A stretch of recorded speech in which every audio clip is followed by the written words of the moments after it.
சமீப நாட்களாக எங்களை பற்றி, என்னை பற்றி, எங்கள் கட்சியை பற்றி சில ஊடகங்களில் அவதூறு செய்திகளை ஒரு சிலர் பரப்பி வருகிறார்கள். இதை நாங்கள் வன்மையாக கண்டிக்கின்றோம். நிறுத்திக் கொள்ளுங்கள். வேண்டுமென்றே யாருடைய தூண்டுதல் பேரில் பொய்யான செய்திகள், அதைவிட மோசம் அவதூறான செய்திகள் திட்டமிட்டு வேண்டுமென்றே பரப்பி வருகிறார்கள். இதை நிறுத்திக் கொள்ளுங்கள். இல்லையே சட்ட ரீதியிலே பல வழக்குகள் உங்கள் மீது தொடங்கப்படும். பாட்டாளி மக்கள் கட்சி என்பது 34 ஆண்டு காலம் தமிழக நலனுக்கும் இந்தியா நலனுக்கும் ஆட்சி அதிகாரம் வருவதற்கு முன்பாகவே எத்தனையோ சாதனைகள் செய்து கொண்டிருக்கின்ற கட்சி.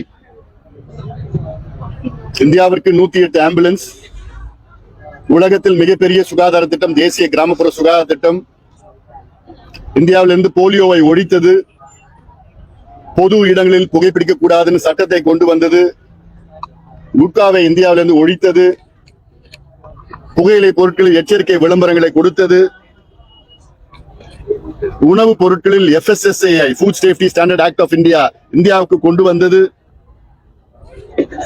தமிழ்நாட்டிற்கு இத்தனையோ ரயில்வே திட்டங்களை கொண்டு வந்தது, ஜிப்மர் நிறுவனத்தை தன்னாட்சியாக அமைத்தது, தமிழ்நாட்டில் 1 மீட்டர் கூட மீட்டர் கேஜ் இல்லாமல் அத்தனையும் பிராட் கேஜாக மாற்றி அமைத்தது, சேலம் ரயில்வே கோட்டம் என்று எண்ணிக்கொள்ளே செல்லலாம். இது நாங்கள் அமைச்சர்களாக இருந்த நேரத்தில். அது இல்லாமல் இன்று தமிழ்நாட்டிலே அனைத்து கட்சிகளும் பூரண மதுவிலக்கு கொள்கை ரீதியில் ஏற்றுக்கொண்டிருக்கிறது. காரணம் எங்களுடைய மருத்துவர் ஐயாவும் பாட்டாளி மக்கள் கட்சியும். காவிரி டெல்டாவை பாதுகாக்கப்பட்ட வேளாண் மண்டலம், இப்படி அடுக்கிக் கொண்டே போகலாம். பாட்டாளி மக்கள் கட்சி தமிழ் மொழிக்காக, தமிழ் பண்பாடு, கலாச்சாரம், நாகரிகம், தமிழர்களுடைய உரிமை, இலங்கை பிரச்சனை, மேகதாது பிரச்சனை, முல்லை பெரியார் பிரச்சனை, இப்படி பல மக்கள் சார்ந்த பிரச்சனைகளுக்கு தொடர்ந்து குரல் கொடுத்து வருகிறது. நேர்மையான முறையிலே எங்கள் கட்சியை ஐயாவும் நாங்களும் வழி நடத்தி வருகின்றோம். பாட்டாளி மக்கள் கட்சி கொடுக்கின்ற முதல் அறிக்கை தான் மற்ற கட்சிகள் தான் பின்பற்றுகிறார்கள். முதலில் மக்கள் பிரச்சனையில் பாட்டாளி மக்கள் கட்சி அங்கே சென்று போராடுகிறது. எங்கள் மீது வேண்டுமென்றே அவதூறுகளை, அதுவும் குறிப்பாக இவங்க இந்த தேர்தலில் பேரம் பேசுறாங்க, பொட்டியை வாங்கிட்டாங்க, இப்படி பண்ணிட்டாங்க, இதை பேசுறாங்க, அது பேசுறாங்க. இதை நிறுத்திக் கொள்ளுங்க. இதெல்லாம் அசிங்கமா இருக்குது. அதெல்லாம் அது உங்களுக்கு தான் அசிங்கம். ஊடகத்துறைன்னு சொல்றதுக்கு அதில் ஒரு சிலர் நீங்க ஊடகத்துறை சார்ந்தவர்களா இல்ல அரசியல் தரகர்களா என்று அந்த அளவுக்கு தரம் தாழ்ந்த விமர்சனங்களை நிறுத்திக் கொள்ளுங்கள். அதுல ஒருத்தர் இருக்கிறார், இவர் தான் என்னமோ கூட இருந்து எல்லாம் வந்து 24 மணி நேரம் இங்க கூட இருக்கிறாராம். எங்க போனாலும் அவர் கூட வந்துட்டாராம். அவர் பேசுறதெல்லாம் பார்த்தா இவ்வளவு வாங்கிட்டாங்க, அப்படி வாங்கிட்டாங்க, இப்படி வாங்கிட்டாங்க. ஏன் நீங்க கூட அதிமுக பத்தியும் சீமான பத்தியும் பேசுறது இல்ல, விமர்சனம் செய்யறது இல்ல. நீங்க அதிமுக கிட்ட இல்ல சீமான் கிட்ட பொட்டி வாங்கிட்டீங்கன்னு சொன்னா நீங்க ஏத்துப்பீங்களா? அது சொல்ல மாட்டோம். அந்த மாதிரி விமர்சனம் வைக்க மாட்டோம்.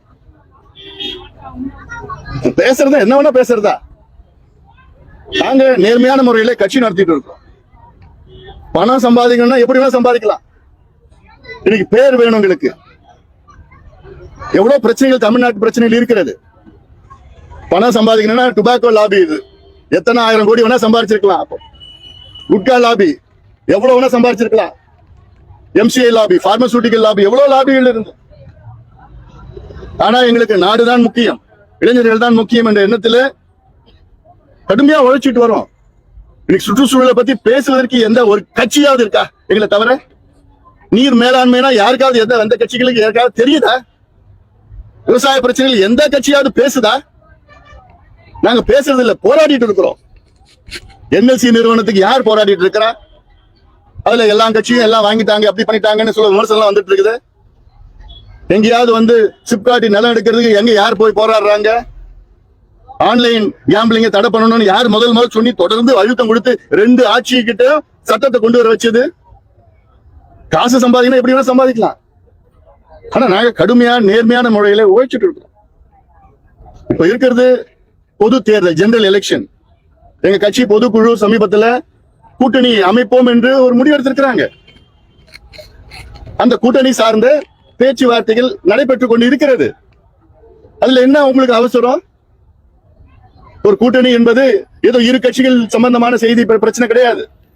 பல கட்சிகள் அந்த கூட்டணியில இருக்கலாம், பேச்சுவார்த்தை அமையணும். அதெல்லாம் எவ்வளவு இஷ்யூஸ் இருக்கு. அதுக்குள்ள இப்படி பேசிட்டாங்க, அப்படி வாங்கிட்டாங்க, இப்படி பண்ணிட்டாங்க, இப்படி பண்றாங்க, இப்படி பேரம் இப்படி வாங்கிட்டாங்கன்னா என்னையா பேசிட்டு இருக்கீங்க? தரந்தாழ்ந்து பேசிட்டு இருக்கீங்க. இதோட நிறுத்திக்கீங்க. அது உங்களுக்கு தான் அசிங்கம். இதுக்கு மேல தொடர்ந்தீங்கன்னா நிச்சயமா உங்க மேல சட்ட ரீதியிலே நாங்க நடவடிக்கை எடுப்போம். கிரிமினல் ஆக்ஷன் உங்க மீது நடவடிக்கை நிச்சயமா நாங்க எடுப்போம். நாங்க ஒரு பொய்ய திருப்பி உண்மை 10 முறை சொன்னா அது மக்கள் நம்புற மாதிரி ஒரு சூழல் ஏற்படுத்துறீங்க. கோயபிள்ஸ் பிரச்சாரம். அதனால இதை நிறுத்திக் கொள்ளுங்கள். நல்ல ஒரு நேர்மையான ஊடகத்துறை அந்த அப்படின்னு உங்க மனசுல வச்சுக்கிட்டு நீங்க பேசுங்க. எங்களை பத்தி விமர்சனம் பண்ணுங்க, நாங்க தப்புன்னு சொல்லவே கிடையாது. எங்களுடைய மைய கருத்தியல், எங்களுடைய சித்தாந்தத்தை பத்தி விமர்சனம் பண்ணுங்க, எங்களுடைய கொள்கைகளை பற்றி விமர்சனம் பண்ணுங்க, எங்களுடைய அரசியலை பத்தி விமர்சனம் பண்ணுங்க. நிச்சயமா அதை வரவேற்கிறோம். ஏன்னா கொச்சையாக அவதூறாக பொய்யான செய்திகளை பரப்பாதீர்கள். அதனால இதுவரை நிறுத்திக் கொள்ளுங்கள். நல்ல ஒரு ஆரோக்கியமான விவாதங்கள் செய்யுங்க. அதனால இது ஊடகத்திற்கு ஒரு வேண்டுகோளாக இன்று நான் வைக்கின்றேன்.